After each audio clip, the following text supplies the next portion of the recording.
Tita Pimpim mo, nagbugas siya ng kutsara na ginamit lagay ng ketchup. Saka yung baso na ilagyan ng taho. Yan, nilugasan na niya. Yan, diba? Nilinis niya pa yung niya.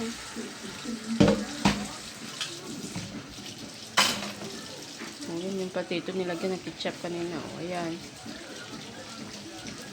Iugasan niya lang daw. Lagay mo na dun sa ng baso. Pagtapos ba naman lagay mo doon?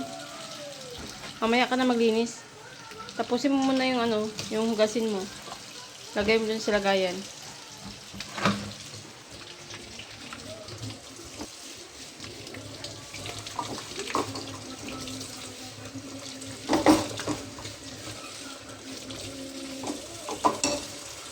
Ganyan.